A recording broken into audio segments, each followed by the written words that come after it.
they're capitalizing. It's going to be Cursed Hollow. Quite a macro-heavy map, Snitch. Yeah, BlossoM know what's going on here. I think they've understood their own win condition, which is to not fight the team that's beating them. Yeah, it seems very clear they want to take it to, you know, a macro-style map again. We saw them play the Illidan style earlier. They could be looking for that sort of same thing again. We'll see if BTG have, you know, scoped that out and maybe would even want to ban it if they feel like they are afraid of it. I think Illidan would play very much so into the hands of BTG, if you ask me. That's the game that they want to play. If you want to bring Illidan, they're good for that. Unless you just pick Illidan and just don't pick a heroic. Just only split push, never join a fight. Or at least Metamorphosis for when they actually come and gank you after you're pushing their keep you teleport away. Isn't that what we pick specialists for? I mean, but Illidan has blades and is cool. That's true, yeah. Okay. Nazebo, for example, does not have any blades, and he's not as cool. True. I mean, Nazebo's pretty cool. He has a ghost, and it's cool, as we saw earlier on today. We have seen Nazebo, yeah. So as far as specialists go, you know, there is potential. Yeah, the first Ravenous Spirit in months, years, in terms of HGC play. It's been a long time.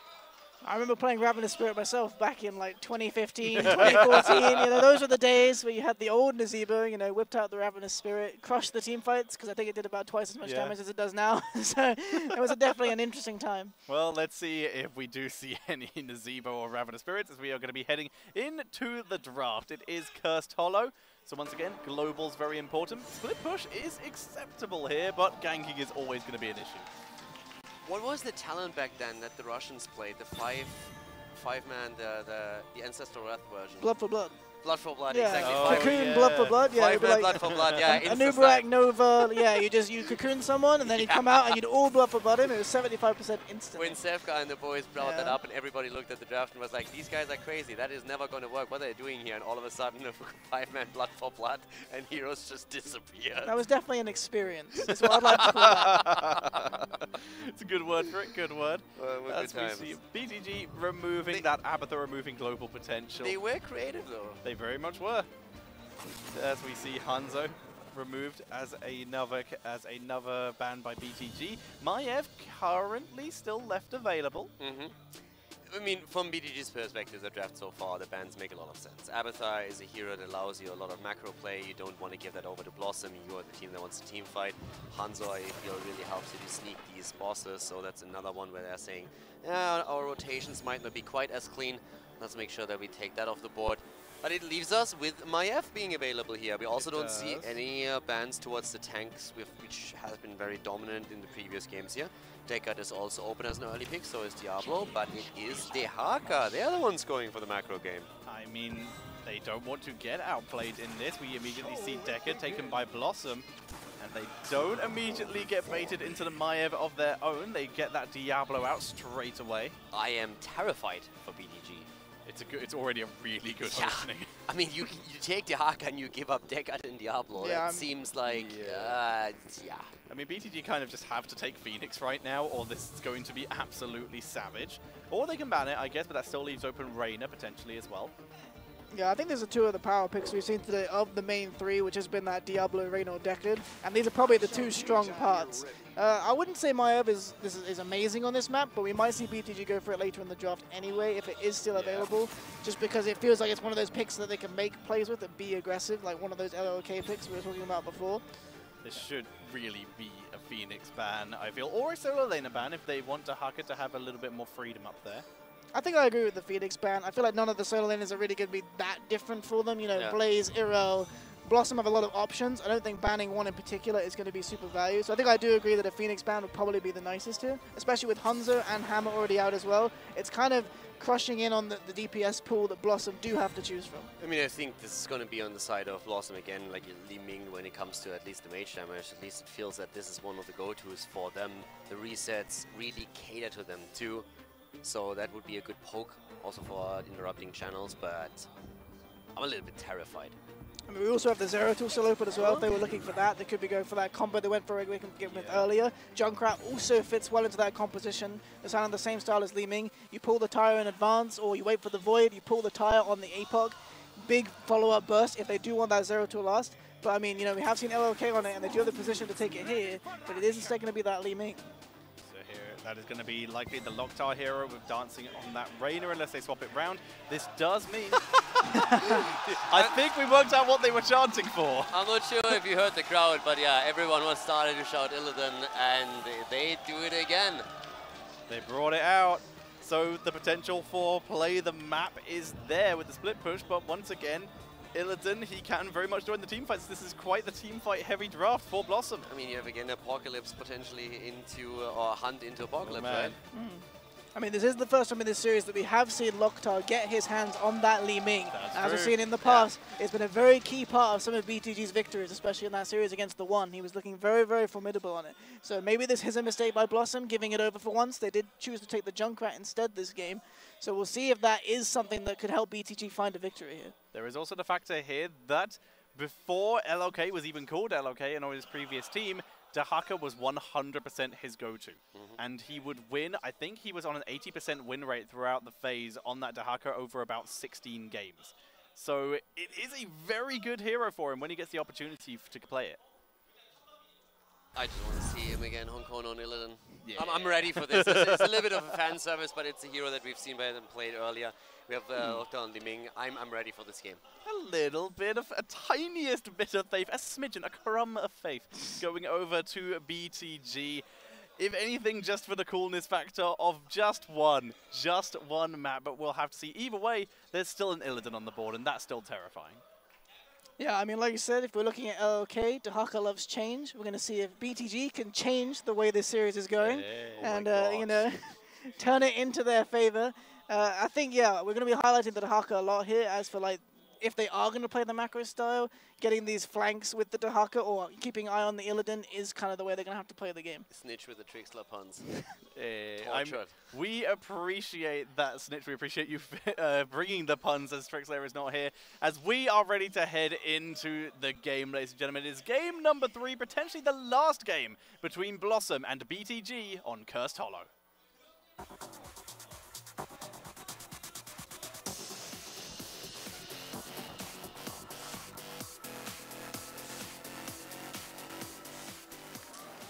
The unending hatred is back in game number 3, as we have Illidan taken for Team BlossoM, played by Hong Kono in this game, which means that Gonda switches over to Diablo, Mariday, and Dagat Kane, Wiz on Blaze, and Modern on Junkrat. And on the right, it is going to be Beyond the Game, with Healer Please on Alexstrasza, Loktar on Li Ming, 619 on Muradin, LLK on Dahaka, and Dancing on Reina, and the crowd is loving this Illidan. Yeah, they definitely do. They've been chanting like crazy the entire time because they wanted to have the Illidan in play, and now that they finally get it back again, they are definitely very, very vocal about it. I hope that the mics picked some of that up. I hope so too. I mean, right now, I'm ready for the Illidan play. We've seen it already in our previously first series of the day, and it didn't really work out. But the thought process was quite clear. The one thing that we also see from the thought process is they want to brawl early on, and that's what they do. And LLK goes! Kono! Li Ming's chasing him down, she gets the kill! And the theme of First Blood for BTG continues. Feel the hatred of 10,000 Hero League games as Illidan goes down. Oh my god. Well, that... What a fight! I mean, it really looked like Dahaka had no chance of survival there as they were chasing him down. Then he turns around, gets the drag on no HP basically, and survives through all of it. I think Dahaka surviving shocks me more than Illidan dying. I completely agree. That clutch heal from Alexstrasza, the tiniest bit of essence he'd acquired previously, that was crazy in the first minute of the game, and finally the teams begin heading into the macro play as BlossoM are taking a very early bruiser count. The Chinese teams in general, they just want to brawl. They want to brawl the entire time, and now that's what BlossoM is giving them. But yeah, here comes that invade. Yes. Oh yes. The 1 minute 40 team fight. It's over. Was a little bit late there. Loktar got in a good position already on the bottom side and wanted to start firing away here, but with Diablo simply taking control of the point, it was already too late and didn't really give him anything. It was a good setup though. I mean, the idea was there, and it's a nice invade if it works out for you. It's a very common China strategy, diving into opponent mercenary camps early on. It's surprising to me. It's the first time we really see it, as we immediately see Hong Kono eating a lot of damage. quite fun that we don't see him in the solo lane. He's actually able to rotate between lanes and gain stacks for that unending hatred. The interaction that we have to wait for in the fights, in particular, that's definitely the Haka going up against Illidan. If you hit that isolation and a good drag against Honkono on his Illidan, then you can easily follow that up with damage. And obviously, Muradin is another hero to watch out for when it comes to the dominance in these team fights that the auto attacker on the side of BlossoM can have. But this is definitely a little bit of a harder game for Honkono, the hero. Honkono once again going into that unbound, same talent as last time, giving him some nice escape potential against the members of BTG, except for Muradin and Li Ming Sunwolves, who can chase him. First objective up to the top, Tribute spawning in 2. Camps taken. This is a bit of a better camp for BTG as they're now taking the night camp here. But to the top, we have the mercenaries moving through, Siege Giants that is, and this is now the setup for the first one. So that's definitely a chance for BTG to set themselves ahead of it. Both coming in, healer please, tops everyone else off with that Alexstrasza. A 619, just frontlining, doing the best he can, while Dancing is taking out that Siege Giant camp. Yeah, and down here we still have that fight going on. Honkono takes down the mage with the aura. But we still have that 4 versus 4 up towards the top, and Healer Please is trying to get something done. Not quite happening yet, but the rotation down to the bottom. The Haka's in trouble, but Muradin comes through, and after the essence is popped, those two are still alive. That's surprising, but cool. As we do see LOK able to pull back. Healer Please is channeling. There's no possible way that's going to be let through. Junkrat is just delaying that forever here, especially with Meriday also chipping in. There's a lot of interrupt potential that we have between the two of them in particular. But here, once again, attempt to go for Reyna in the back. Dancing is dodging out on Tekka's Seal Dog. Dancing also begins to drop a little bit of damage onto Wiz. He doesn't have a behemoth of armor, so he's not getting any stacks from this, but the general armor is going to be so effective, seeing as we did see a Hunt Illidan earlier, able to drop that in advance. You might save yourself. This is really going to be delayed for ages. We have the 2 solo laners doing a great job soaking the lanes, and the 4 versus 4 here shouldn't really be changed anytime soon. But as I say, the engage happens, and they are going in deep, forcing the Dragon Queen to be popped as Muradin engages in again, goes for Junkrat, and Li Ming secures the kill. The Dragon Queen allowing them to push in, looking for Gondar, but they don't want to dive under towers, but that's going to be easily the zoning tool they need to finally allow Loktar to take that tribute. And with that kill, oh, hang on, never mind, I was about to say they might get an XP lead, but that turnaround, they pick up Healer Please. It going in a 3 versus 4 and get a kill. Coming back to the same old problem that they had in game number 1 and game number 2. Yeah. Fighting even longer, and now for, oh my god, like if that jet propulsion hits Muradin, he's in trouble. That was so close. So I was about to say, it's great that they got the kills and got the tribute, giving themselves some experience while Jahaka soaked against Honkono, so that they could keep the XP even. But what they end up doing instead is losing a member straight away after they'd already got an advantage. I mean, they have the tribute, so that's at least something. But BTG is now up against the second tribute spot, which is a little bit more advantageous for BlossoM with its positioning towards the left. So let's see how deep BTG goes for that. LOK has been having a very nice lane against Honkono. You can see the low hit points. It was much lower earlier, as you already saw. 619 is going to need a little bit of harassment, and it looks like BTG might actually let this one go with just the minimal amount of harassment. They are moving quite aggressively. Let it go. It's a Chinese team. They're not letting anything go here. That's not what they do. What they do is fight. They sometimes let things go, like their own lives, when they go into get killed. Okay. Loktar dodges away, gets flipped by the overpower though, and gets taken out by Gondar. A fantastic engage there. 619 dodging away from the scroll of ceiling, but he's getting body boxed by Junkrat. Looking for an escape route, instead he just goes for the delay. Stormbolt, he's on the run.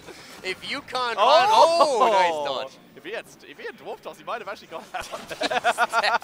Oh, that was one B step too many. Oh, no. Healer, please. No. Healer, please. Here comes Dahaka. Comes Dahaka. Oh, Crossfire gets the kill. Overpower on LOK. Concussion mine on LOK. He's on the run.